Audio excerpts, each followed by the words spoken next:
ભરૂચ શહેરના સૌથી વ્યસ્ત ગણાતા સ્ટેશન રોડ વિસ્તારમાં આજે તે સમયે ભારે અફરાતફરી અને ભયનો માહોલ સર્જાયો હતો, જ્યારે શાલીમાર કોમ્પ્લેક્સ નજીક આવેલ એક સીએનજી ગેસ પંપ પર ઈંધણ પુરાવી રહેલ એક ઓટો રિક્ષામાં અચાનક રહસ્યમય સંજોગોમાં આગ ભભૂકી ઉઠી.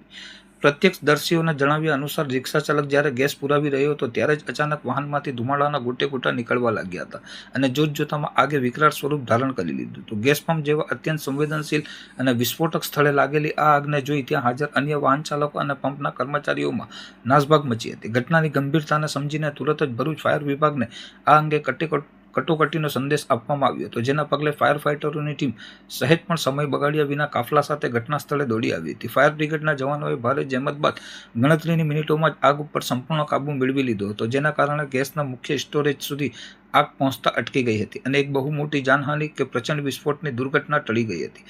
આ ભયાનક આગની ઘટનાને પગલે સ્ટેશન રોડ પર લોકોના ટોળા ઉમટી પડ્યા હતા, જેના કારણે આસપાસના માર્ગો પર વાહનોની લાંબી કતારો લાગી ગઈ હતી અને કલાકો સુધી ટ્રાફિક જામના દ્રશ્યો સર્જાયા હતા. જોકે સ્થાનિક પોલીસ તુરંત મોરચો સંભાળીને ટ્રાફિકને ડાયવર્ટ કરી વાહન વ્યવહારને ફરી પૂર્વવત બનાવ્યો હતો. રાહતની વાત એ રહી કે ફાયર જવાનોની સમય સૂચકતાના કારણે આ સમગ્ર દુર્ઘટનામાં કોઈ પણ વ્યક્તિને જાનહાનિ કે ઈજા પહોંચી ન હતી, પરંતુ આગ એટલી પ્રચંડ હતી કે ઓટો રિક્ષા સંપૂર્ણપણે બળીને લોખંડના ભંગારમાં ફેરવાઈ ગઈ હતી. પ્રાથમિક તપાસમાં આગ લાગવાનું કારણ શોર્ટ સર્કિટ અથવા સીએનજી કિટમાં આવેલ કોઈ ટેકનિકલ ખામી હોવાનું માનવામાં આવી રહ્યું છે, જે અંગે હાલ ઝીણવટભરી તપાસ ચાલી રહી છે. આ ઘટનાએ ફરી એકવાર સીએનજી વાહનોમાં સુરક્ષાના નિયમોના પાલન અને નિયમિત મેન્ટેનન્સ સામે મોટા સવાલો ઊભા કર્યા છે. ત્યારે બીજી તરફ કાળમુખી આફતને સેકન્ડોમાં ડામી દેવા બદલ સ્થાનિક રહીશોએ ભરૂચ ફાયર વિભાગની કામગીરીને મુક્ત કંઠે પ્રશંસા કરી છે.